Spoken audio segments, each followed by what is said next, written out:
Bueno, vamos a saludar a la gente de Arquitectura uno. ¿Cómo les va? ¿Todo bien? No me van a poder contestar, pero por lo menos, o sea, que me escuchen y, claro, y vamos a contar un poco de qué va el año. Les voy a hablar de algunas cosas que tienen que ver con la mirada de nuestra escuela, como para este año, marco teórico. eh, y así empezamos como con una discusión que, bueno, para nosotros muy contemporánea y que tiene más que ver por ahí con las nuevas generaciones que con algunas viejas generaciones, no porque nosotros seamos viejas generaciones, obviamente, pero estamos ahí, ¿no? Como pisando ciertos límites.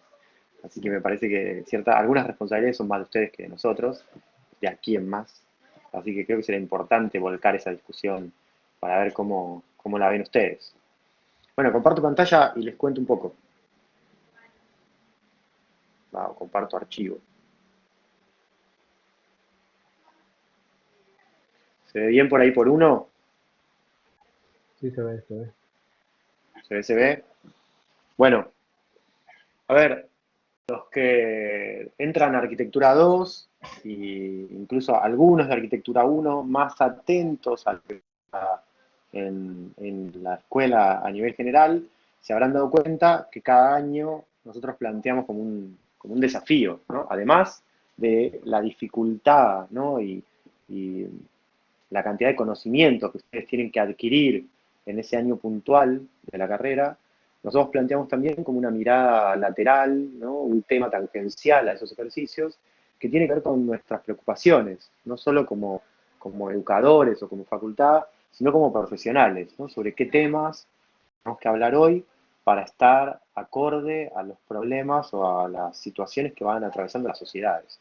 Y eso es fundamental, ¿no? No ser un diseñador que está como por fuera de lo que pasa, ¿no? O que capaz está investigando cosas que no tienen una llegada directa a la gente, a la sociedad, ¿no? Para la que nosotros trabajamos o a la que servimos. Así, en el 2018, y podría remontarme como mucho más atrás en ciertos temas que tienen que ver con estas propuestas como en paralelo a la cursada, hablábamos de tecnopolíticas, o sea, pensábamos entre todos, entre estudiantes y profesores, porque además ese es el motor un poco de estas cosas, que no todo el tema de la investigación sea ni exclusivamente de los docentes, ni exclusivamente de nuestros estudiantes, sino que en realidad trabajemos ambos, ¿no? En todos, en resolver estos problemas desde cada uno, desde su experiencia, ¿no? O desde su nivel de aprendizaje o de crecimiento en la carrera. Entonces, en el 2018 hablábamos de tecnopolíticas, antes habíamos hablado de cómo será el habitar del futuro, habíamos hablado de rebeliones sociales o cambios como de paradigma, y el tema de las tecnopolíticas tocaban como un tema fundamental para nosotros los diseñadores o los arquitectos y las arquitectas, que es cómo cuando decidimos la tecnología de una obra, estamos como encendiendo o apagando las diferentes industrias o incluso producción de materias primas que pasan en un territorio, ¿no? Si de golpe todos los profesionales de la construcción o del diseño dijeran vamos a hacer todo con madera, bueno, una industria que acá está bastante subvalorada, como es la foresto industria y todo lo que está ligado con eso, empezaría como a levantar, ¿no? Y seríamos un país por ahí de una producción maderera importante, como hoy lo es Uruguay, que ha cambiado como su matriz económica a raíz de poblar su campo de cultivo de madera, ¿no? U otros países, eh, como países nórdicos, ¿no? Incluso Chile en algunas regiones. Nosotros, la verdad que más allá del cultivo habitual que vemos cuando vamos por las rutas, no somos un país de producción maderera extensiva, ¿no? Y eso hace que también eh, las fábricas, los aserraderos, incluso algunas leyes, no estén como demasiado profesionalizadas. Entonces, si pudiésemos cambiar esa variable, o si nosotros supiésemos que al decidir sobre una tecnología o sobre otra estamos como alterando ciertas matrices productivas de nuestro país, bueno, estaríamos pensando en cosas bastante más complejas y más interesantes que la pura decisión proyectual sobre, por ejemplo, la planta de un edificio, ¿no? O el corte, digamos, son cosas como mucho más complejas y más profundas que obviamente involucran a nuestro, o tienen que ver con nuestro rol, ¿no? Como diseñadores en esta sociedad. Otro año, creo que en el 2019, trabajamos con las utopías sociales, sea, empezamos a imaginar agrupaciones sociales de hombres, animales, ¿no? Vegetales, digamos, cómo funciona todo eso junto, cómo se puede construir una sociedad mancomunada entre, digamos, la naturaleza o lo natural y lo artificial y ver qué surgía de eso. Hicimos ejercicios en algunos lugares como protegidos, como los deltas, trabajamos en diamante. Bueno, tocamos como muchos temas en relación con eso. El año pasado estuvo signado por la idea de un diseñador social, justo esto que yo les decía al principio, ¿no? De conocer o imaginar un mundo en donde los diseñadores, cada una de las acciones que toman, la toman en pos de las sociedades, asociados con distintos colectivos, ¿no? Que motivan o que agrupan problemas e intentan resolverlos. Y hablábamos de un diseñador en red, ¿no? Hiperconectado, bueno, algunas cosas que, digamos, fueron un poco el material de trabajo para los que hoy empiezan Arquitectura 2 y estuvieron en Arquitectura 1, imaginando una ciudad entera en Neuquén, ¿no? Junto con toda la facultad. Eh, y este año estamos como con este tema de lo superambiental, ¿no? Hemos hecho como, seguramente las vieron en las redes, en el Instagram, en distintos lugares. Incluso ya está esto publicado también en cada aula virtual de todos los talleres. Hemos como publicado como algunos videos de gente recorriendo las calles de Madrid, una Madrid, digamos, totalmente alterada, ¿no? Por una nevada histórica que no pasaba hacía más de 20 años, y que incluso superó casi todo récord histórico. Eh, y desde ese lugar nos poníamos a pensar en, bueno, cuál es nuestro rol, ¿no? Como diseñadores frente a una naturaleza que frente a acciones desmesuradas del hombre responde como una supernaturaleza, ¿no? Y eso hace que tengamos que abandonar cierto papel un poco convencional a la hora de hablar sobre estos temas, que es como que, bueno, todo lo que uno tendría que decir, ¿no? Para quedar bien en el mundo de hoy, pero que en realidad no están investigados en profundidad y tampoco se conoce exactamente, digamos, cómo se pueden resolver estas cosas, o sea, cómo tenemos que investigar acerca de esto para pensar en algunas soluciones. Y no estoy hablando, obviamente, de un tema climático, hay temas que tienen que ver con la manera de mirar a la naturaleza, al mundo como un sistema. Bueno, por ahí hacía alusión a un crítico de arte, un teórico de arte norteamericano que se llama Jack Burnham, que, bueno, él habla de un cambio de paradigma ahí por los 60 y pico, casi 70, en el mundo del arte, que se acerca como al tema de lo natural de otra manera, que me parece súper interesante y que también ya vamos a hablar de eso a lo largo del cuatrimestre un poco, pero que también nos hace reflexionar sobre, bueno, estos temas que hoy, digamos, cualquier profesional puede decir, bueno, recién estoy empezando a meterme en esto, están dando vueltas desde los 60, ¿no? Este tema de la sustentabilidad, ¿no? Es una frase, es una palabra acuñada como ahí por el 60 y pico, con ciertas comunidades que empezaron como a alejarse de la economía de mercado, a hablar, ciertos científicos que empezaron a hablar de algunas cosas que podían pasar con nuestro ambiente, y en realidad no hubo cambios sustanciales en la manera de producir o de fabricar cosas, ¿no? Algunas innovaciones, un poco más de conciencia, pero no mucho más, ¿no? Entonces, bueno, vemos esto, ¿no? Vemos que hoy habitamos un mundo que da como respuestas un poco alienadas, ¿no? Bueno, incendios forestales que en minutos arrasan con hectáreas enteras, que tampoco, digamos, quiero hablar de la naturaleza como el único, a ver, el causante probablemente no sea la naturaleza, sea el hombre, pero tampoco quiero hablar de la naturaleza solo entendiendo a la naturaleza como un hecho que le toca a los animales y a los vegetales, sino me parece que el hombre también ha alterado, como de cierta manera, su naturaleza, sobre todo socioambiental, para provocar este tipo de cosas, ¿no?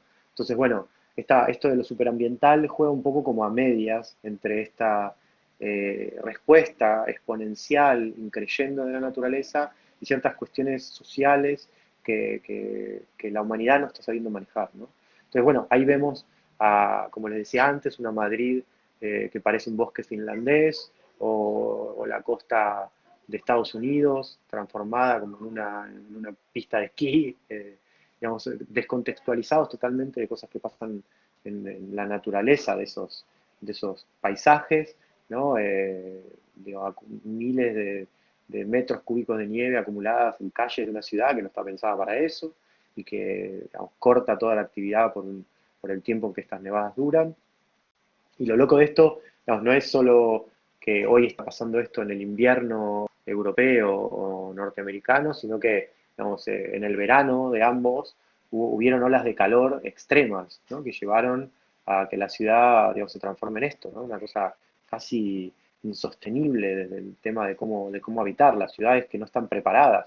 O sea, no sé, Londres es una ciudad que no está preparada para una ola de calor extremo, casi no existe el aire acondicionado frío en locales o en centros comerciales, como por ahí los conocemos acá en algunos lugares de Latinoamérica, o en lugares más calurosos, y entonces, digamos, se ven como rebalsados, ¿no? Este tipo de cosas. Y lo mismo con el otro extremo. Eh, bueno, lluvias torrenciales, tornados, eh, como estos tornados en el agua que nunca se habían visto en la costa argentina y que ahora empezaron a aparecer, o no sé si vieron esta especie de tornado de mosquitos, ¿no? Hay como una, vamos a ver, hay unas sobradas muestras de que algo está ocurriendo y que exige que los profesionales hablemos de este tema seriamente. ¿Y por qué quiero decir esto? No, no es que no hablemos o no toquemos estos temas, pero digamos, quiero pararme como en un lugar para que entiendan como la contradicción, ¿no? Con dos o tres ejemplos puntuales. Eh, a ver, este es un edificio que acaba de aparecer en un montón de medios especializados en arquitectura, o incluso en noticias que no tienen que ver con el mundo de la arquitectura, que cuentan que un edificio público en Santiago del Estero fue el primer edificio público en Argentina en certificar normas LEED, ¿no? Y, digamos, esta certificación LEED es una certificación internacional que cuando los edificios alcanzan o superan ciertos estándares de ahorro energético, bueno, le ponen ahí como el sello y se supone que ese edificio es un edificio que tiene como otro valor, ¿no? No solo a nivel cultural, sino, digamos, tiene como mucho que ver también con un tema económico esto, ¿no? Para el que lo hace, para el que lo desarrolla, para la empresa que lo paga, digamos, hay todo un tema ahí como detrás de las normas.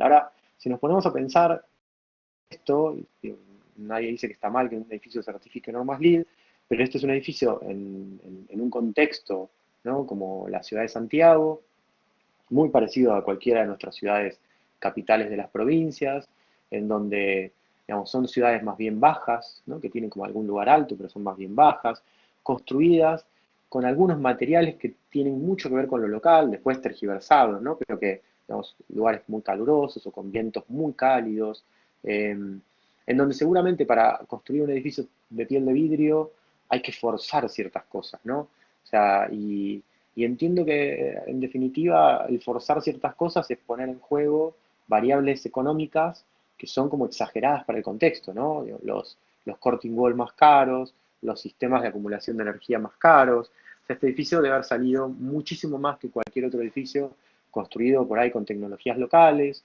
con ventanas más chicas, protegiéndose del sol con medios naturales, humidificando el aire de otra manera, y probablemente esos edificios no certifican LEED, ¿no? Pero este sí, porque usa como lo mejor de la tecnología. Ahora, en un contexto social en donde, digamos, es muy distinto, ¿no? Imaginar este edificio, qué sé yo, en Frankfurt o en Londres, como hablábamos recién, que imaginarlo en cualquier contexto de nuestras ciudades latinoamericanas, ¿no? Con estas grandes extremos entre el rico y el pobre y, digamos, con unas inequidades, ¿no? Absolutas. Entonces, cuando ahondás en qué significa esto, hay como una contradicción absoluta, ¿no? De lo que plantea. No sé ni siquiera quién es el estudio que lo hizo y no me parece mal, pero hay una contradicción absoluta en darle a este edificio una certificación y pensar como realmente cuál es el problema que está detrás de las cosas. Muchos de los materiales que se utilizaron en este edificio, si uno empieza como a buscar para atrás, y en los edificios que todos utilizamos, porque tal vez no hay otras cosas en el mercado, contaminan en su fabricación. La tecnología va cambiando, a veces por ahí se logra como menos contaminación, pero el hormigón en su fabricación contamina, el aluminio en su fabricación contamina, digamos, y estos edificios son pura y exclusivamente de hormigón y de aluminio. Entonces, bueno, digo, pensando en eso, daría la impresión que tenemos como esos dos extremos, el de la gran opulencia para llegar a ciertos estándares internacionales, o el otro extremo que habla del mundo del reciclaje y que pretende que cada sillón, cada pieza, cada mobiliario exterior o cada ropa que nos pongamos salga de una pieza de desecho. Y digo, tampoco eso es preocupante, podría ser como una cosa divertida o interesante, ya tal vez estamos un poco saturados de ver como telas hechas con pedazos de otras telas o con bolsas de nylon, pero lo que no hay detrás de esto es un fin, ¿no? No hay una meta. O sea, es solo como asociarse a un sinfín de acciones de marketing que hablan del tema del reciclaje, de la sustentabilidad, como si esto fuese a cambiar variables complicadas o problemáticas de las sociedades, cuando en realidad son acciones tan pequeñas que no logran impactar en nada, ¿no? Entonces, si uno se pone a pensar, por ejemplo, en la industria de la moda o en lo textil, y dice, bueno, no, yo no creo que nadie hoy por hoy se ponga como ropa hecha con retazos de bolsas de residuos, capaz sí, pero es más difícil. Pero por otro lado, hay gente que está siendo explotada, casi mano de obra esclava, por las grandes marcas, ¿no? Que trabajan de sol a sol, familias que acá, en cualquiera de las villas de la ciudad de Buenos Aires, o sea, familias de inmigrantes bolivianos que están, digamos, durmiendo al lado de la máquina de coser, porque en realidad trabajan todo el día y van como turnándose, con talleres clandestinos, en lugares sin ventilación, sin normas, ni ningún tipo de regulación laboral. Entonces, digamos, a ver, esas grandes marcas proponen como vestirse con bolsas de residuos, una acción que casi no tiene ningún impacto, y por otro lado, fabrican o compran cosas fabricadas en talleres o en buques factoría o con tintes que contaminan. Entonces ahí está de nuevo como la contradicción, ¿no? O sea, creo que con estos ejemplos estoy siendo claro. Ahora, cuando uno tiene una meta, ¿no? Cuando uno tiene un objetivo, digamos, y empieza como a imaginar, bueno, ¿cómo hago que un edificio consuma menos? Seguro, digamos, tengo que usar cierta tecnología, ¿cómo hago que un vestido, cualquier cosa que diseñemos, surja como de ciertas cosas que por ahí la industria desecha, que puede ser, pero que también, digamos, en ese sentido, que tenga como una coherencia? Para mí hay que pensar como con ciertas metas, como un poco como más a largo plazo y probablemente un poco más macro, ¿no? Vamos, por ejemplo, pensar en términos de utopía. O sea, digo, no es lo mismo hacer un sillón con pallet, ¿no? Casi como una especie de manual de hágalo usted mismo, que imaginar digamos, un cambio social, ¿no? Son cosas como que están en polos como muy opuestos.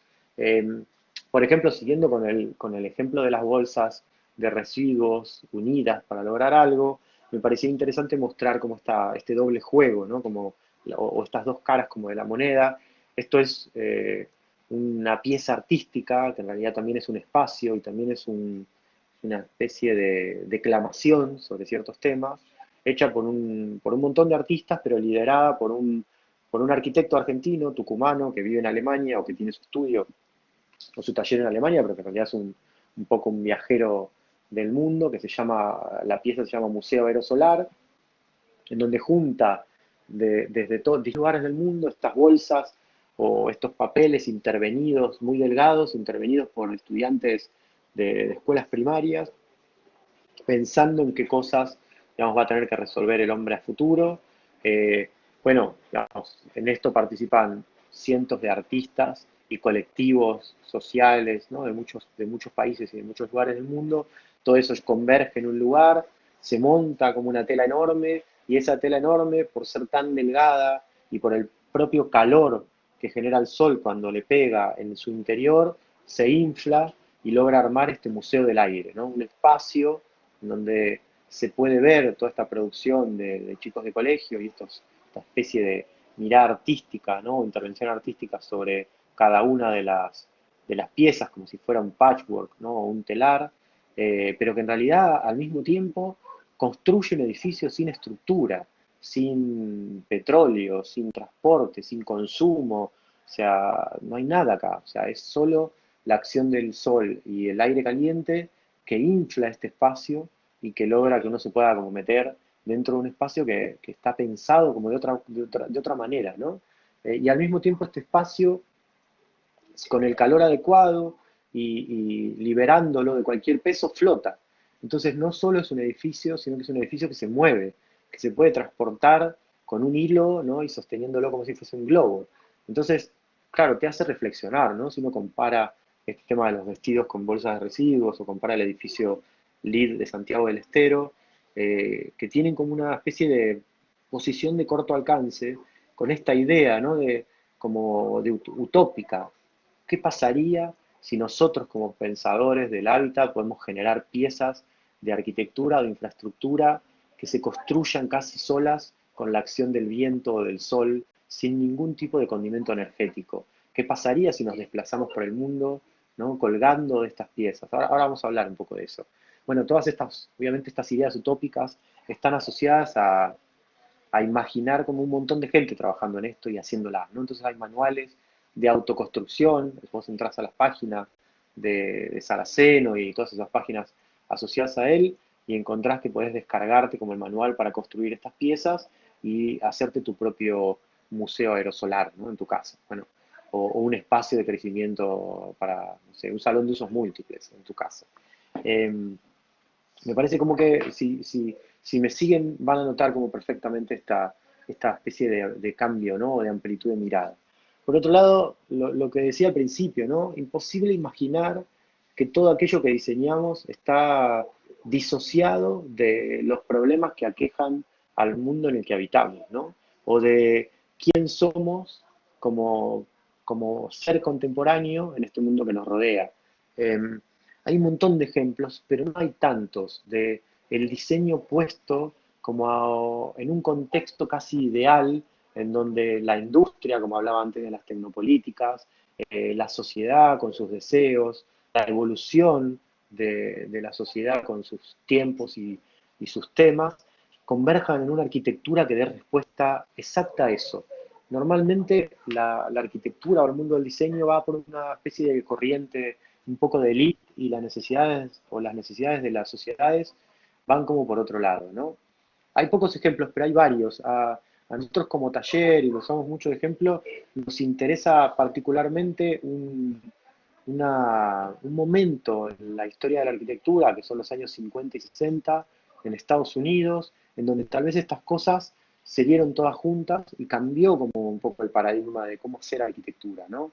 En, en los 50, Estados Unidos salía de la Segunda Guerra Mundial, o sea, digamos, estaba en un periodo de posguerra, con una Europa que se tenía que reconstruir, totalmente destruida, con una crisis, ¿no? Económica importante, pero también con una, en el caso de Estados Unidos, con una industria que había florecido durante la guerra, digamos, como es el motor de toda guerra está pensada para generar capitales, ¿no?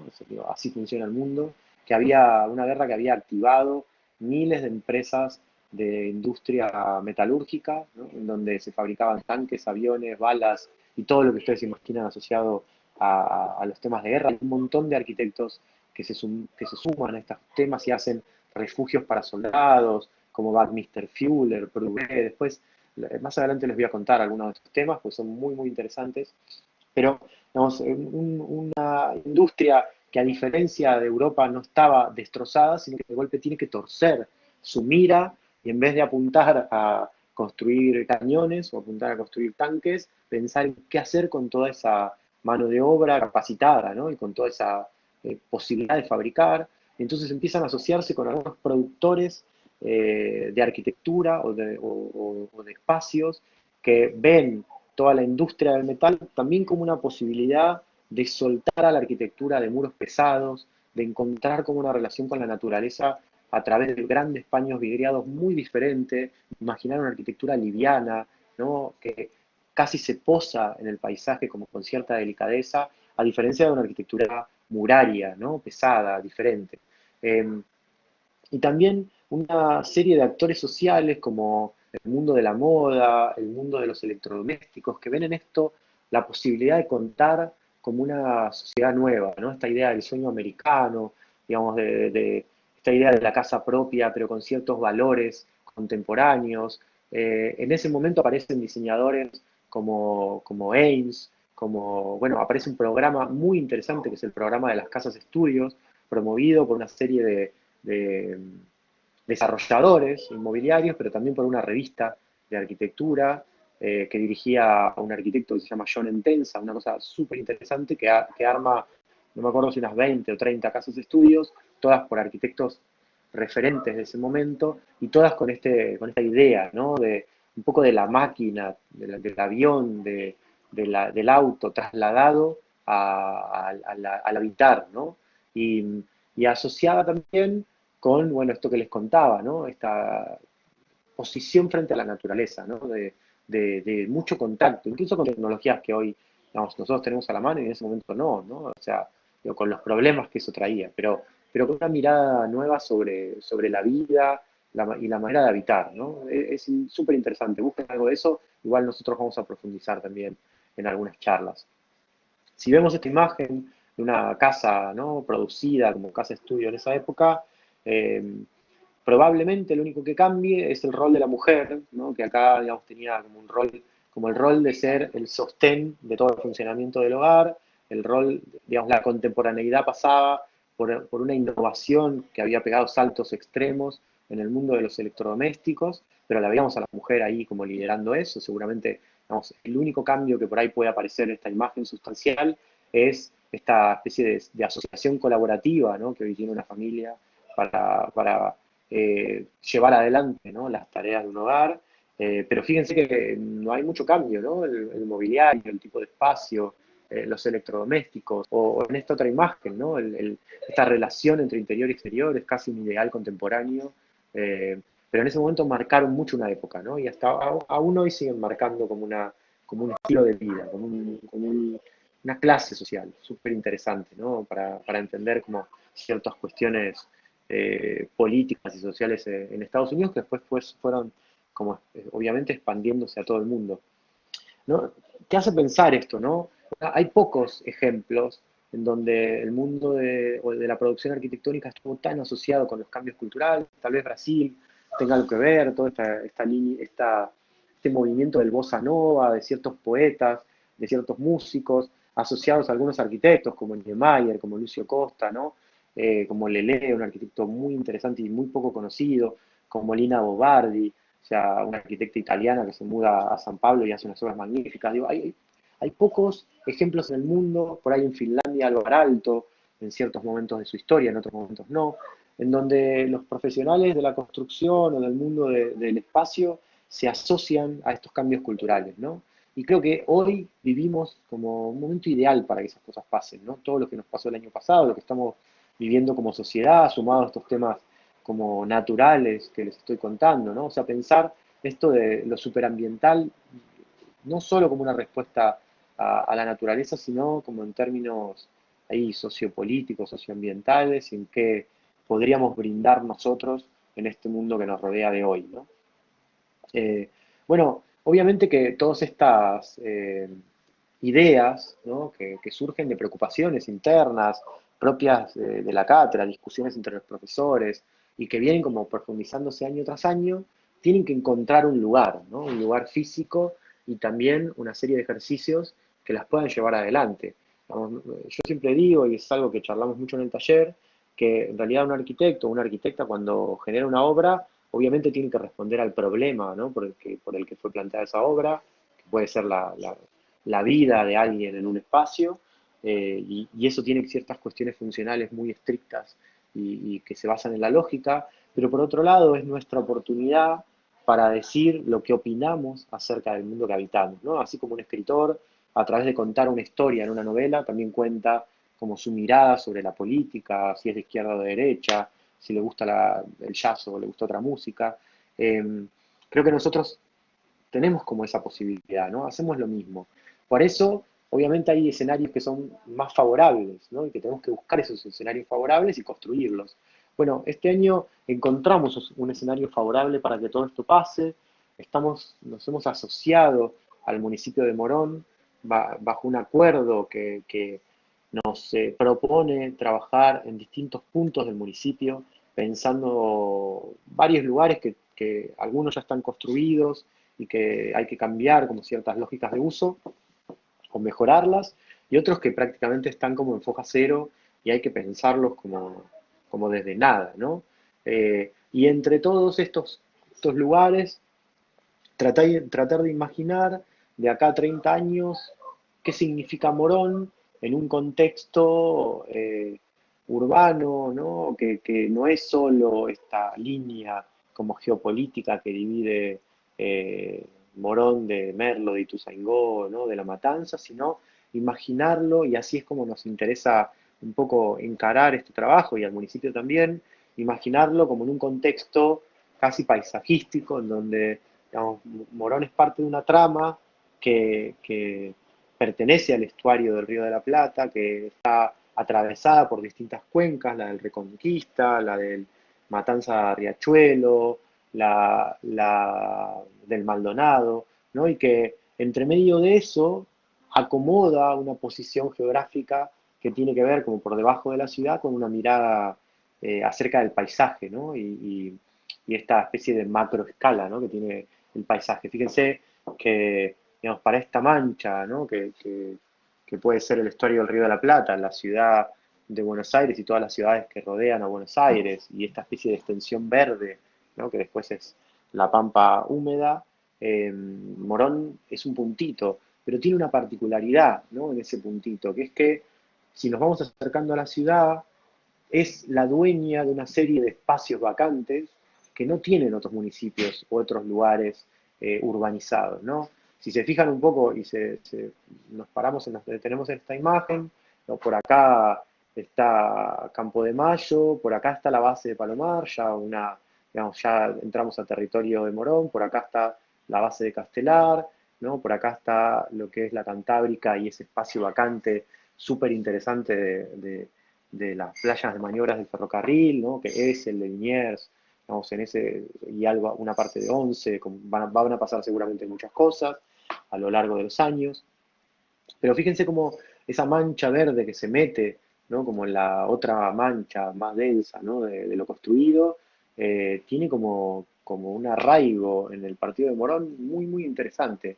Casi que nos podría obligar a pensar que Morón puede construir como una especie de nexo entre todas estas manchas, ¿no? Si se pusiese como a pensar en ver cómo armar estos nexos, cómo convivirían o pueden convivir la ciudad, las vialidades con la naturaleza para generar estos nexos. Digamos, una cosa interesante que apagada, ¿no? Por las distintas acciones infraestructurales que va como haciendo, generando la ciudad sobre sus cuencas. Si se fijan, esta línea roja que después se transforma en una línea blanca es el arroyo Morón y podría unir tanto la reserva ecológica de la zona sur de Castelar de Morón con una nueva reserva ecológica que ya el municipio ha firmado como un acuerdo con las Fuerzas Armadas o con el Ejército y que tiene como la posibilidad de ocupar ese lugar como una nueva reserva ecológica para el partido, lo que está por debajo del aeropuerto. Así que podrían estar unidas como por un corredor medioambiental que sería capaz sacar el río a cielo abierto, el arroyo Morón, y pensar en un paisaje muy distinto al Morón que estamos acostumbrados, ¿no? Cosas que están pasando en otros lugares del mundo, en donde las ciudades, digamos, ya no se ven como meras vialidades o intercambiadores entre transportes o, digamos, o centros y subcentros, sino que se ven como una especie de organismo, ¿no? Donde lo natural, lo artificial, la manera en la que se mueve la gente, tiene todo que ver con ciertos objetivos a largo plazo que se ha impuesto el mundo, Naciones Unidas, ¿no? Y ciertos acuerdos que tienen que ver con la salud y el bienestar, con el agua limpia, con el saneamiento, con generar ciudades sustentables, con accionar por el clima a nivel global. Y entonces las ciudades empiezan a verse como un poco así, ¿no? Como una mezcla entre ciertos corredores medioambientales y vialidades o maneras en las que se mueve la gente que conviven. Eh, bueno, digamos, esta zona de Palomar, que es particularmente la zona que vamos a tomar nosotros para todo el año, tiene como ese potencial, ¿no? De, entre todas estas manchas verdes que vieron como en el mapa un poco más lejano, es una de las más grandes y tiene como ese potencial de transformar esta porción de ciudad en otra cosa y asociarla como a esta noción de paisaje como mucho más macro. Eh, Hay algo interesantísimo, estas son fotos que sacó Dani recorriendo esta zona de la reserva, de lo que es el arroyo Morón, y la verdad que no, imagínense si uno les dice, bueno, digamos, ¿qué es Morón para ustedes? Digamos, para todos Morón es la estación, ¿no? Morón en todo caso es la plaza del municipio, Morón es el tren, Morón es la cancha de Deportivo Morón, digo, pero nadie imagina que Morón es esto. Y en algún momento todo fue esto, ¿no?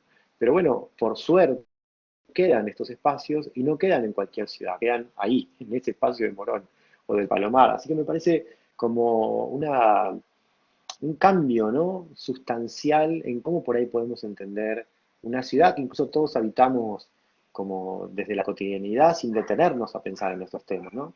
Y bueno, eso es un poco como el área de trabajo con el que, o del que nosotros nos vamos a servir para reflexionar acerca de todo esto que les vengo contando de superambiental y todos estos temas tangenciales. Así como el año pasado, toda la escuela y todos los talleres de arquitectura, vamos a trabajar como una acción colaborativa en donde entre todos, desde Arquitectura 1 hasta Arquitectura 4, incluyendo este año también a PFI, vamos a trabajar en el mismo lugar, tratando de consolidar como una porción de ese territorio.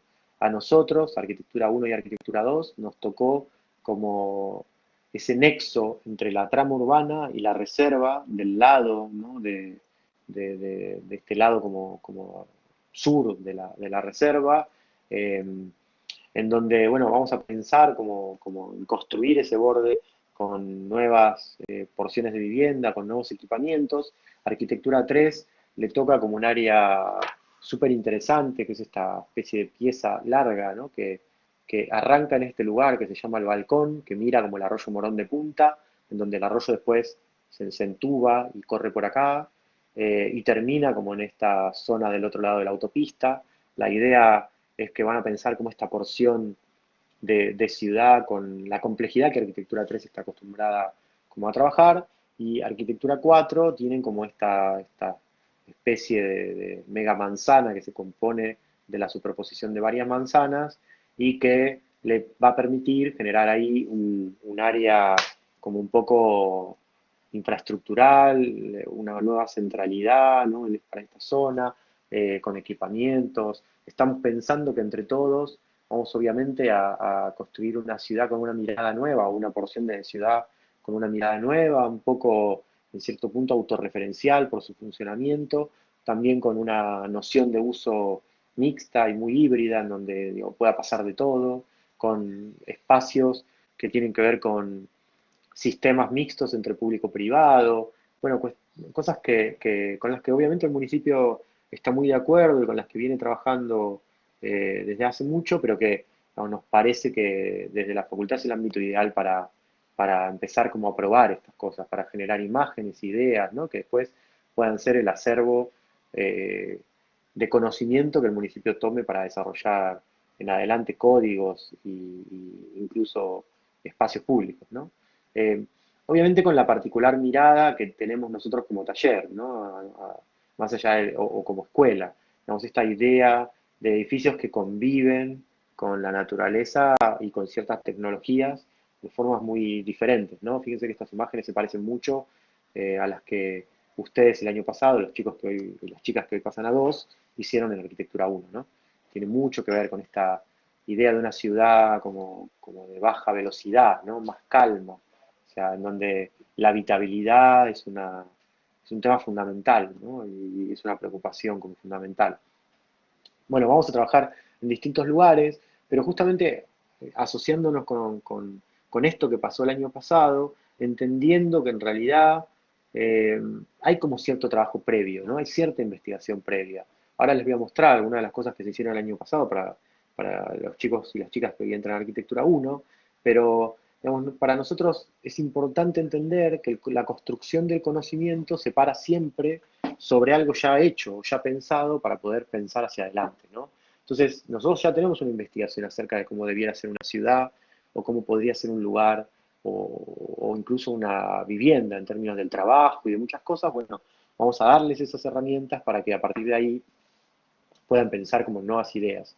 Digo, como les estoy contando esto, es el barrio Carlos Gardel.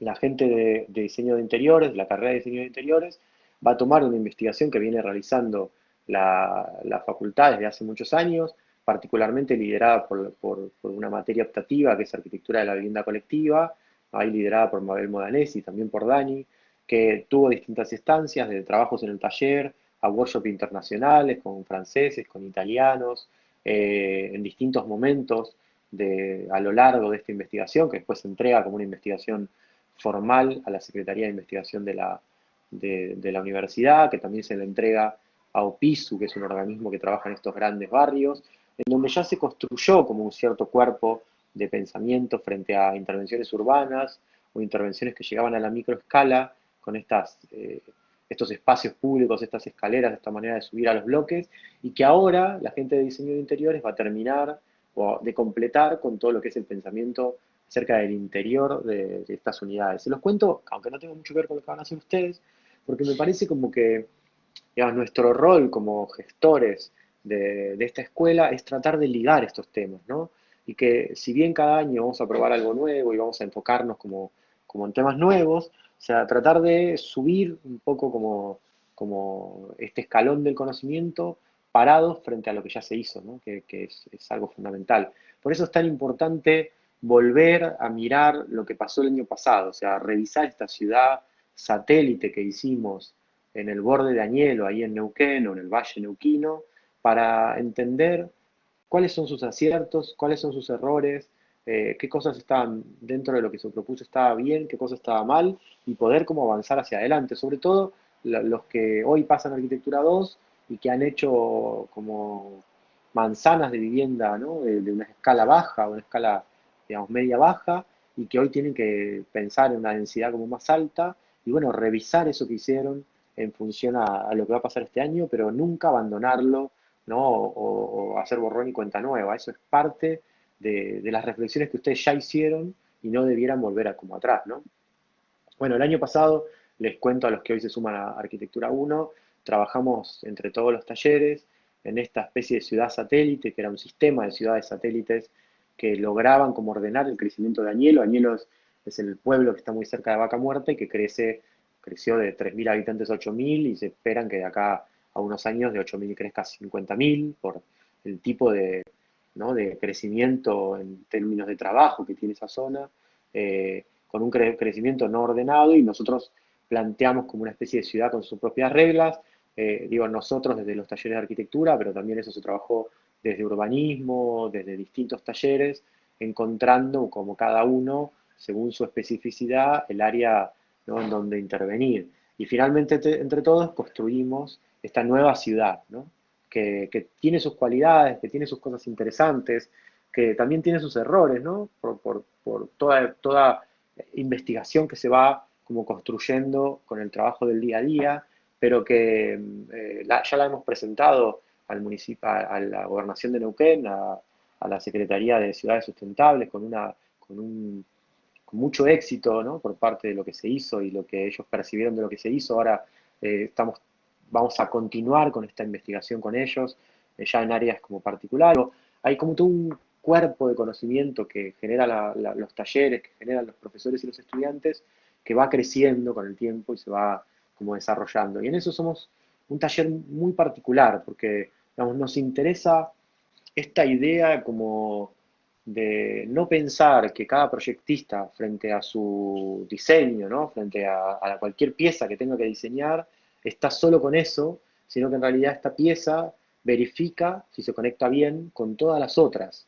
O sea, si conecta bien con la ciudad, si se conecta bien con el paisaje, si se conecta bien con el medio ambiente. Entonces, este espíritu colaborativo que nosotros imaginamos es un poco el cambio de paradigma, ¿no? En la manera de hacer arquitectura de antiguo a contemporáneo, tiene que ver con cómo pensamos los ejercicios. Para nosotros los ejercicios no se basan en la experiencia individual de cada uno de ustedes, que seguramente van a aprender lo que tienen que aprender en este momento de la carrera, pero se basa en una experiencia colectiva, ¿no? Que tienen que, como muchos de los ejercicios que venimos haciendo a lo largo de todos nuestros años de vida como cátedra, ¿no? Y como profesores.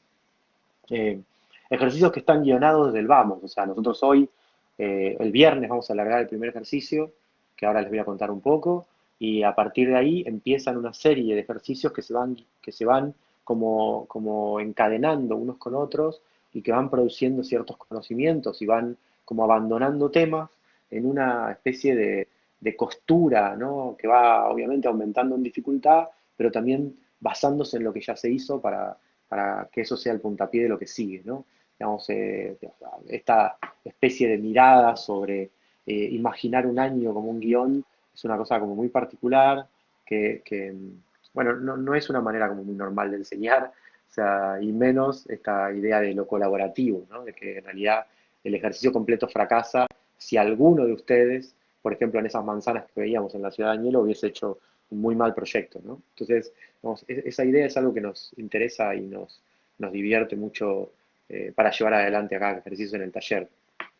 En ese sentido, así como también como tenemos un pensamiento, tenemos un continuo en la profundización de ese pensamiento también, eh, tenemos una manera de encarar cada año aventurándonos a ciertos experimentos nuevos, probando maneras de enseñar, también maneras de investigar cosas digamos, en donde ya no solo es enseñar, sino que es tirarse un poco al vacío para ver qué sale entre ustedes y nosotros frente a ciertos desafíos. Así que este año vamos a cambiar un poco la modalidad de la cursada y la manera en la que vamos a llevar adelante los ejercicios, a raíz de un montón de experiencias que venimos haciendo en la escuela desde hace varios años, ¿no?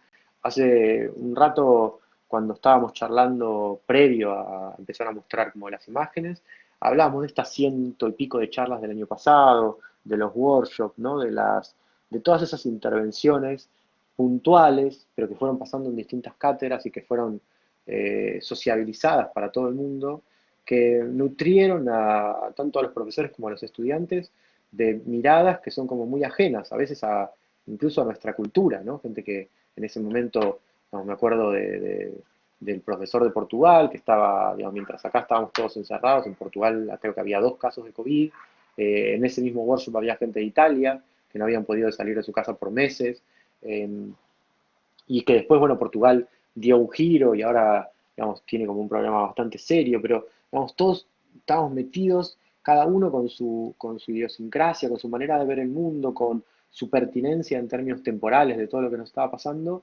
estamos pensando como en lo mismo. Y esa manera, ¿no? De vincularte con gente de otros lados, que tiene otra formación, que vive en otros contextos, hace que tu pensamiento se enriquezca muchísimo, ¿no? Que cualquier cosa que vos puedas decir desde tus orígenes, desde tu mirada local, se expanda cuando comparás tus propios problemas con los problemas globales, ¿no? Digamos, algunos hablan de esto de lo global y lo local como una cosa muy interesante que está pasando ahora, incluso hay un término que se llama local, que se ha acuñado hace poco, que dice algo así, como que si vos resolvés un problema local, estás resolviendo en realidad un problema del mundo, si ese problema es lo suficientemente general como para no ser entendido de una cuestión como egoísta, ¿no? Hay algo ahí que tiene que ver con esto que les contaba antes del edificio LID de Santiago del Estero. Bueno, a raíz de eso nos dimos cuenta que esta intromisión de gente foránea al taller levantaba mucho la discusión del taller, ¿no? Cambiaba la manera en la que ustedes y nosotros nos relacionábamos con el taller. Así que pensamos un año, para este año, para el 2021, en donde los ejercicios no los vamos a liderar nosotros, si bien tenemos como esta idea de guión como completo, ¿no? Entre todos los profesores de la cátedra, los ejercicios los van a liderar arquitectos invitados de afuera. Ellos son los que están proponiendo cuál es la modalidad de trabajo para el ejercicio, cuál es el ejercicio puntualmente, y los que van a llevar adelante un poco ciertas correcciones, no todos los días, pero ciertas correcciones como entregas puntuales que se van a meter en el taller para ajustar o para corregir el rumbo. Eh, el primero de ellos, o el primer arquitecto que se suma a estos ejercicios, es Adrián Durán, un arquitecto uruguayo que vive en Montevideo, que es profesor de la Universidad de la República, la Nacional de Uruguay. Es la facultad de arquitectura más prestigiosa, ¿no? Y grande de Uruguay, que es la Facultad de Arquitectura, Urbanismo y Diseño, si no me equivoco, el nombre. Eh, es él es parte de un taller experimental muy, muy interesante, que es un taller vertical de 1 a 5. Él es el que tiene como los primeros años y además tiene un taller que se llama Taller de Arquitectura Potencial, que es como una versión como de workshop experimental que se mete como a mitad de la carrera, muy, muy interesante. Bueno, ahí puse un poco el currículum, o sea, Adrián nació en el 73, así que tiene unos 47 años, hace 20 y pico que da clases, desde que se recibió, hace 22 años que tiene su estudio con Mario Báez, el estudio se llama MBAD, o sea, hay un poco las siglas de ellos dos, Mario Báez y Adrián Durán. Es un estudio muy conocido en Uruguay, uno de los 5 o 6 estudios más importantes de Montevideo. Es de los estudios que son seleccionados para representar al país en la Bienal Internacional de Arquitectura de Venecia, o sea, fueron 2 veces, con distintas propuestas a representar al país ahí, han ganado múltiples concursos, tienen una cosa muy interesante, son casi próceres en la facultad, porque la facultad de Montevideo de arquitectura tiene una cosa muy interesante, que es que hace un concurso anual en donde todos los estudiantes participan, creo que de tercero en adelante, pensando en una casa, en un terreno particular, y el que gana la construye. Hay como todo un trasfondo económico, como autogestionado por la facultad, que consigue el sponsor, digamos, consigue la familia que va a poner el dinero, o el desarrollador que va a construir esa casa, consigue el terreno, consigue todo, larga el concurso, y cuando ganan ese concurso, un grupo de estudiantes, esa casa se construye y se vende, o a veces se la queda a la familia que patrocinó un poco el concurso. Eh, bueno, el concurso tiene la particularidad de que participa toda la facultad, imagínense miles de estudiantes participando de tercer año para arriba, participando, bueno, no sé si son miles, pero son muchos, participando de esto, y ellos ganaron este concurso 2 veces siendo estudiantes, o sea, tanto Adrián como Mario, asociados, ganaron el concurso 2 veces, un concurso que, digo, no lo gana nadie, ¿no? Es como sacarse como la lotería para un estudiante de arquitectura de los últimos años, y ellos lo ganaron 2 veces, así que son como próceres. Eh, También ese concurso, como los que lo ganan no son todavía profesionales, o sea, tienen la tutoría de un estudio profesional, entonces, bueno, ellos fueron tutores de otras 2 obras de ese concurso, o creo que 3, que construyeron junto a los estudiantes que ganaron el concurso, o sea que son como un poco, digamos, forman parte de todo ese sistema de una manera muy, muy interesante. Además es un estudio que desde hace algunos años ha, se ha vinculado con un estudio enorme de Emiratos Árabes, que trabaja y actúa en Emiratos Árabes. Ellos viajan cada tanto para pasarse alguna temporada ahí, para algún concurso, para desarrollar algún edificio. Darán un concurso muy importante ahora para hacer un hotel, pero compitiendo con estudios internacionales, ¿no? Como Kulja, como Saja, así a ese nivel. Digamos, ellos son como contratados por ese estudio grande de Emiratos Árabes como si fuesen para pensar concursos, para pensar ideas, o sea, están contratados casi o asociados en esos puntos iniciales de las ideas, y para eso los convocamos, o sea, nos pareció interesante que ellos, desde este mundo de las ideas, puedan liderar el primer ejercicio, que es un ejercicio eh, creativo que toca como este mundo de las ideas y trata como de encontrarle costura a una serie de procesos formales que, bueno, él les va a contar mucho mejor. Yo les voy a contar como así muy rápido que el ejercicio se llama Vorkurs, que Vorkurs es una palabra alemana que quiere algo decir como algo así como los inicios o bienvenida de los inicios. Está sacado de un ejercicio que hacía la Bauhaus cuando recibía a sus estudiantes, en particular un profesor que se llama Johannes Itten, que es este personaje que ven ahí, digamos, un artista que además veía el mundo de una forma muy particular, ¿no? Que digamos, asociaba como una especie de mirada contemporánea sobre el diseño con incluso una manera de alimentarse, de vestirse, ¿no? Muy particular. No sé, hoy contaba a la mañana que hay un par de pelis y hay una serie sobre la Bauhaus, si las buscan ahí en sí, no sé si en Netflix, pero en alguna de estas plataformas parecidas, eh, y van a ver como este mundo interesante cuando el estudiante entraba a la Bauhaus con unos ejercicios muy innovadores.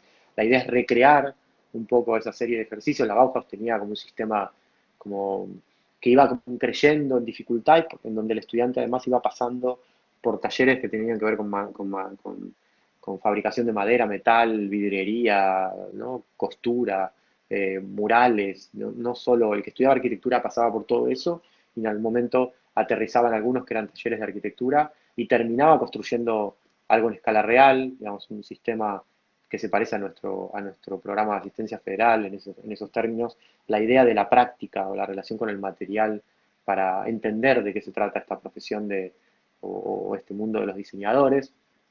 Bueno, el ejercicio que plantea Adrián está basado también en unos ejercicios que ellos hacen en Montevideo. Hay un ejercicio clave y muy reconocido que ellos vienen haciendo desde hace un par de años que se llama resma, en donde a cada grupo de estudiantes les dan una resma de hojas y ellos las tienen que intervenir generando como unas espacialidades basados en unos diagramas que son como muy parecidos a estos, ¿no? Y en función de esos diagramas y a una serie de textos, tienen como que aventurarse a intervenir estas piezas.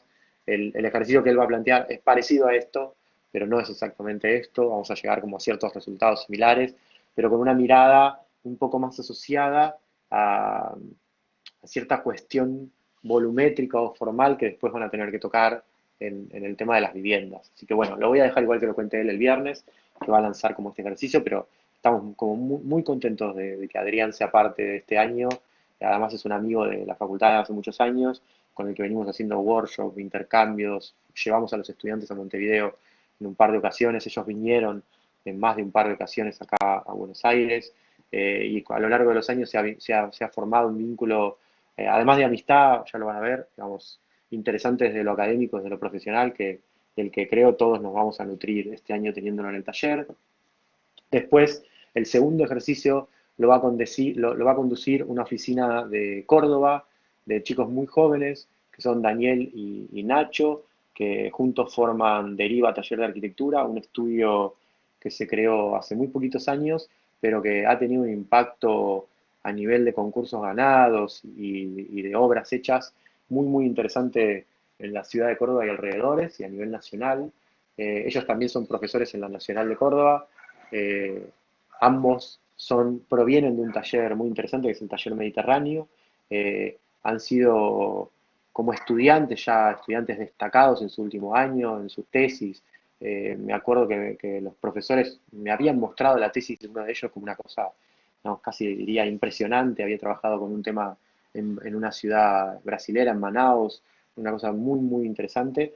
Bueno, los dos se juntan, forman Deriva Taller de Arquitectura y además de ser profesores y participar en concursos, o sea, los dos son magíster, se han capacitado y bueno, o sea, el año pasado vinieron a dar charla al taller, seguramente ustedes los recuerdan, los que ahora están en dos, dieron la charla en el turno noche, si no me equivoco, mostrando sus proyectos y su particular mirada sobre la ciudad en relación a los edificios que proyectan, así que van a liderar el segundo ejercicio de viviendas. Con la experiencia además de haber ganado el concurso y construido uno de los bloques de la ciudad deportiva de acá de la ciudad de Buenos Aires, un edificio muy interesante, o con la experiencia de desarrollar un edificio muy tecnológico como este que abre un poco la entrada de la Universidad Nacional de Córdoba, o de lo que es el campus, ¿no?, de la Nacional de Córdoba, un edificio que es como el lugar donde se almacenan datos, ¿no?, y donde se vincula la universidad como a través de las redes con el mundo. O sea, un edificio que hoy tiene una pertinencia fundamental. Creo que ellos lo construyeron hace 3 o 4 años, construyeron varios, ganados por concurso, y bueno, construidos ahí bajo la tutela del Departamento de Arquitectura de la Nacional de Córdoba, que lo lidera el que antes fue el decano de Córdoba, que se llama Ian Dutari, un profesional también muy interesante. Pero bueno, hay un mundo ahí de estudios cordobeses que el año pasado nos dieron varias charlas y que creo que hay que aprovecharlo porque tienen otra mirada sobre la ciudad y probablemente una formación más culta a nivel de la ciudad, porque habitan una ciudad que tiene como ese contexto, en una universidad que es de las primeras de Latinoamérica, ¿no?, la universidad con más historia por ahí, en términos de su existencia. Así que bueno, interesantísimo también tenerlos por acá. Y ellos van a liderar un ejercicio en el que propusimos, bueno, ya vieron el lugar donde íbamos a trabajar en Arquitectura 1 y 2, propusimos tomar este borde de la ciudad, subiéndonos un proyecto a nivel de master plan que ya viene de Nación y que está llevando adelante Dani desde la Secretaría de Vivienda, Hábitat y Vivienda. Bueno, ahora Dani va a decir bien el nombre. del municipio de Morón, y en el que nosotros vamos a poder intervenir transformando, ¿no?, un poco este master plan en ciertas ideas, sin tocar por ahí su emplazamiento, pero sí pensando en cómo los edificios se vinculan con la ciudad y la naturaleza, o incluso con una comunidad nueva que se va a tejer en esa zona, que nos parece como muy interesante. Fíjense que esta pieza, ¿no?, que conecta ahora la ciudad con este entorno natural, ¿no?, con esta reserva natural urbana que va a ser Palomar, de punta toca el río, un poquito más lejos tiene como el otro brazo que se ve como por acá. Bueno, me parece que es un paisaje interesantísimo para trabajar y también para alterar un poco las dinámicas que hoy viene llevando adelante como el Procrear, ¿no? Con algunos hallazgos, o sea, creo que este es un poco, son algunas imágenes que se mandaron de Nación para contar algo así como qué puede pasar con ese lugar, pero que están basadas en los edificios que ya se vienen construyendo de Procrear, como el de Solsona, ahí frente a la Reserva Natural Urbana de Morón, pero que creemos que podrían como encontrar en este lugar y con su entorno natural una variante nueva, ¿no? O variante que venimos probando, como les decía antes, desde hace muchos años y que, digamos, el año pasado ustedes, los que hoy pasan a dos, pudieron experimentar perfectamente y construir estos lugares casi ideales, ¿no?, de vida, en donde la gente no solo vive, sino también trabaja, se capacita, ¿no?, desarrolla una vida en comunidad interesante. Bueno, me parece que parándonos en estos nuevos paradigmas, creo que podemos contar algo muy, muy interesante sobre Procrear y algo muy nuevo. Y sobre todo con la incorporación de Daniel y Nacho desde su particular mirada, ¿no? Bueno, digamos, les muestro también esta serie de trabajos del año pasado, porque digo, me interesa que entiendan un poco cuál es el objetivo del taller. Ya les conté como todos los objetivos que tenían que ver con las ideas o desde el mundo del pensamiento. Digamos, queremos llegar a tocar todos esos temas de los que yo hablé hoy y muchos otros, pero queremos que esos temas impacten en los edificios y las zonas que ustedes van a diseñar. También queremos y lo demostramos año tras año, que ustedes se profesionalicen en la manera de contar y de mostrar arquitectura, que se hagan eco de cómo hoy se cuenta una arquitectura contemporánea. Para eso van a tener un apoyo muy fuerte de los diseños, tanto de elementos como de la materia de diseño, con profesores que creo que los van a llevar como muy bien por este camino, pero que, digamos, si vemos un poco los resultados, ¿no?, del año pasado, no solo desde el punto de vista de lo que es esta idea de habitabilidad, sino también de lo que es la representación, ¿no?, el manejo de ciertas herramientas, de ciertos métodos que incluso resuelven la carencia hoy de poder ver por ahí una maqueta física, ¿no?, y apelar como a este tipo de maquetas como en otras tecnologías, ¿no?, que intentan contar la espacialidad y la volumetría sin meterse como con estas imágenes, sino de una manera un poco más abstracta. Digo, queríamos mostrarles esto para que vean un poco cuál es el objetivo. Los ejercicios que pasaron recién son o tienen el nivel de los que ustedes van a entregar de acá a los primeros días de julio, o sea que, digamos, van a tener todo este lapso de tiempo para empezar a meterse con estos sistemas de representación, para profundizarlos, para hacer algún curso, porque también, digamos, la facultad les va a dar como los puntapiés de todo esto, pero hay que perfeccionarse, ¿no?, en estas cosas desde todos los lugares donde uno pueda. Y eso va a ser un poco la meta a mitad de año, y a final del año, igual que como hicimos el año pasado, vamos a tocar un tema que tiene que ver con el espacio público, con el equipamiento, así como el año pasado hablamos de esto de superpúblico, y completamos un poco la idea de ciudad con estos edificios. O sea, bueno, también vamos a llegar a ciertos niveles de representación, ¿no?, y de documentación que no solo tienen que ver con la complejidad de la materia, sino que también proponen una mirada como hacia el mundo de la cultura arquitectónica, de cómo hoy podríamos participar o competir en ese mundo desde un concurso o desde contarle algo a un promotor, ¿no? Creo que esta especie de nuevo lenguaje que se desarrolla como en el mundo de la arquitectura, digamos, es ideal para que ustedes usen y practiquen un poco con eso, porque además tiene que ver con las nuevas generaciones, o sea, tiene más que ver con ustedes que con nosotros, ¿no? Esta manera de contar, ¿no?, con un dibujo como muy liviano, ¿no? Muy, en donde la naturaleza tiene una presencia como interesante, donde el diagrama tiene una presencia interesante, ¿no?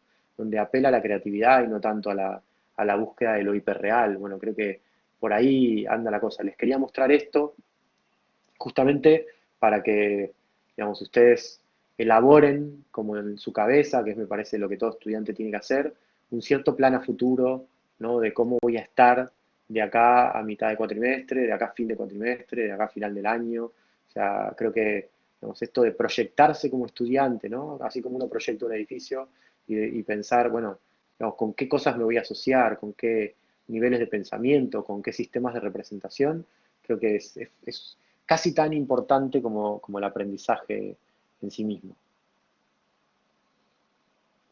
El, bueno, para cerrar, me gustaría volver un poco a esta, bueno, hay un montón de proyectos, no quería detenerme mucho en esto, pero hay muchos ejemplos del año pasado, proyectos que terminaron desde nuestro punto de vista muy bien, ¿no? Estos son proyectos de arquitectura 2 con una complejidad, ¿no? De programa a nivel tecnológico muy interesante.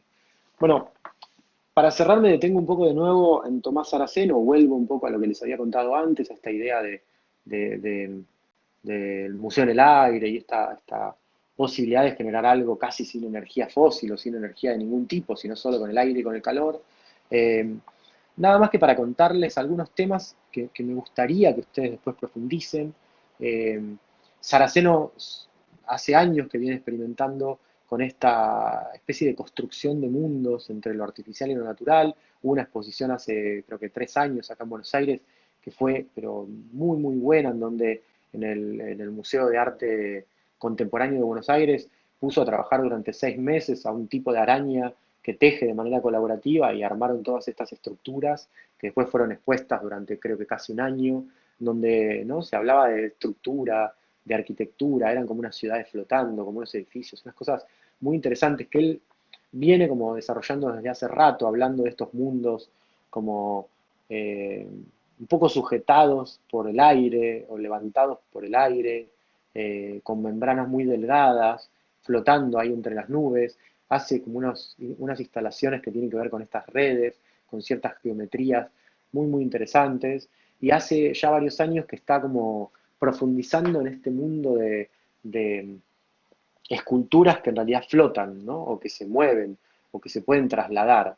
Eh, y me parece que ahí hay un punto, ¿no? Hay un punto que nos desafía. O sea, bueno, ¿cómo podemos pensar edificios que en realidad, digamos, no digo que floten, ¿no? Pero que cambien el paradigma de cómo se construye? Podríamos pensar en materiales que crezcan solos, como crece una planta. Bueno, creo que hay muchos experimentos de esos y siempre están como tomados de manera muy caricaturesca. Y acá hay una investigación como muy seria. Aeroceno, si entran a la página y bucean un poco, también les subimos un video para que lo puedan ver, que es la charla TED de Saraceno. Esperen que voy a prender la luz, que ya creo que no me deben ni ver. Esperen un poco.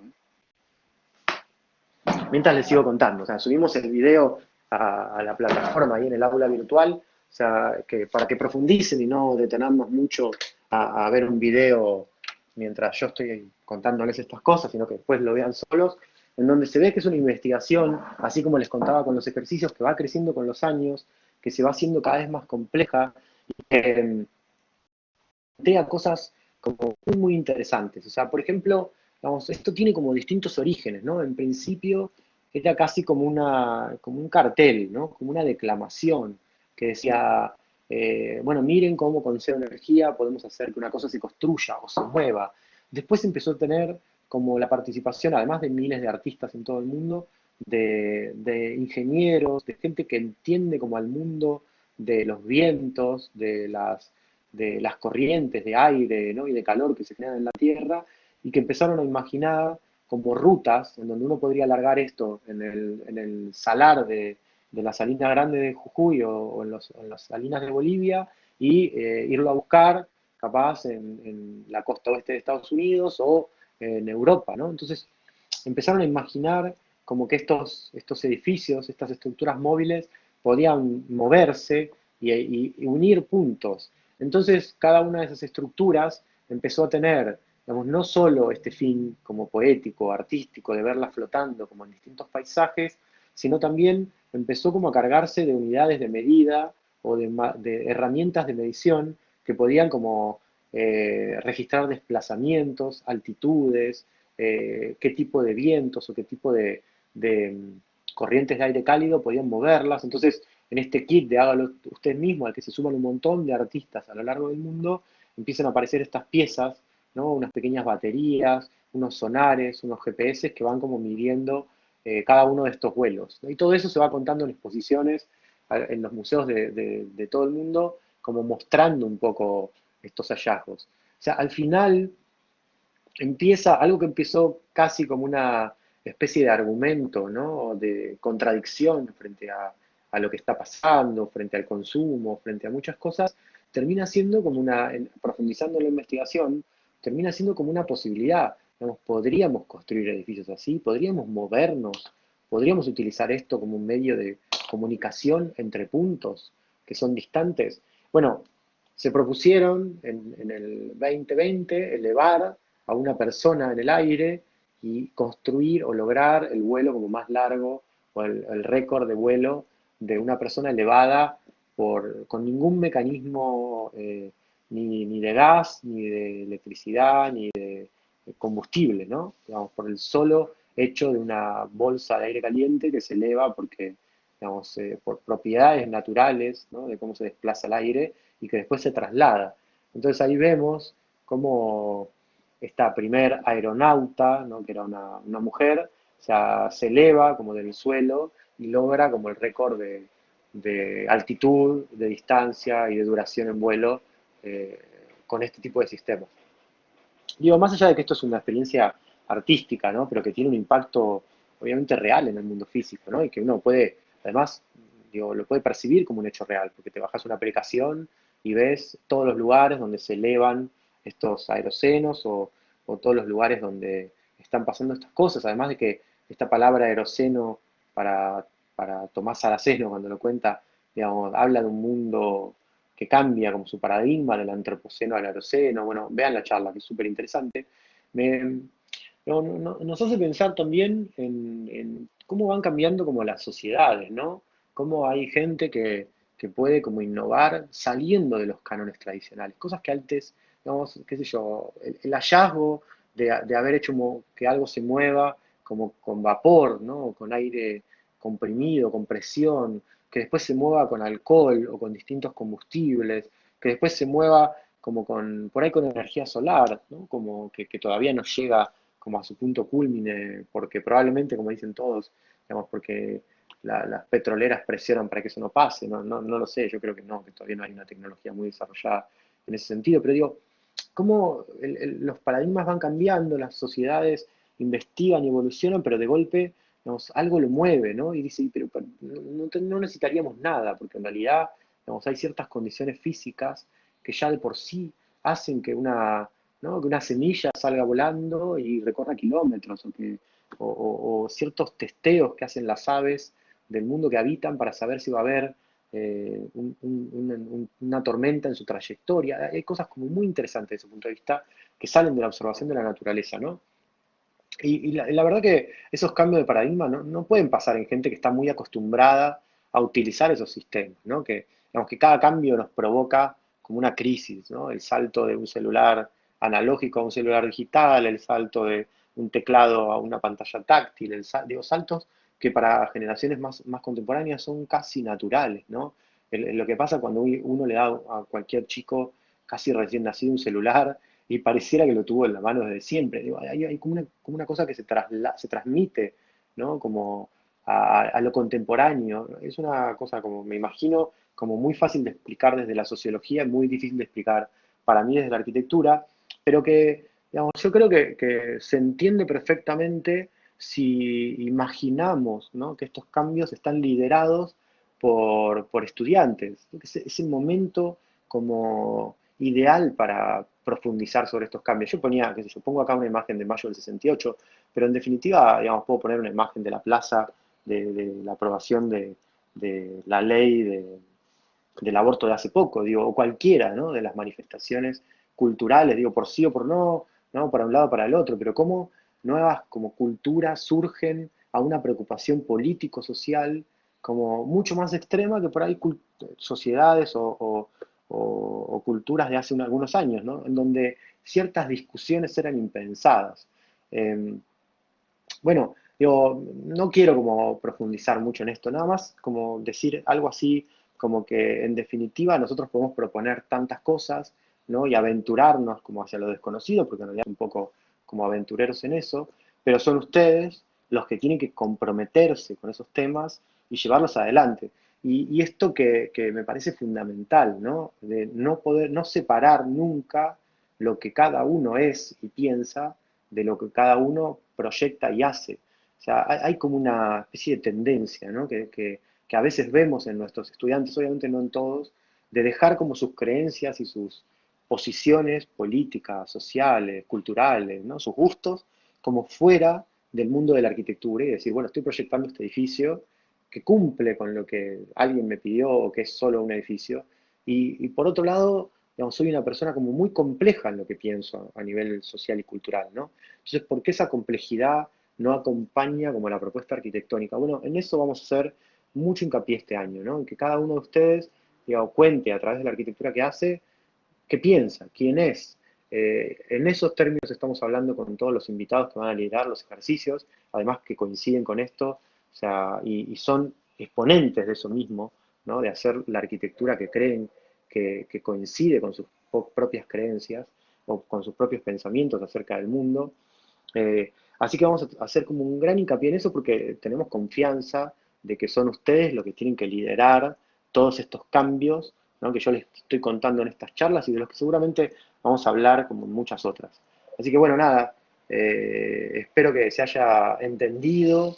Digamos, todas estas charlas son como, a veces son muy concretas, a veces es trasladar ciertos pensamientos y ciertas preocupaciones que después se vuelcan al taller, a los ejercicios, porque el interés es que el ver si entre todos como podemos construir algo que o resuelva esas preocupaciones o genere preocupaciones nuevas. Nunca sabemos, ¿no? Pero cualquiera de las dos cosas está bien.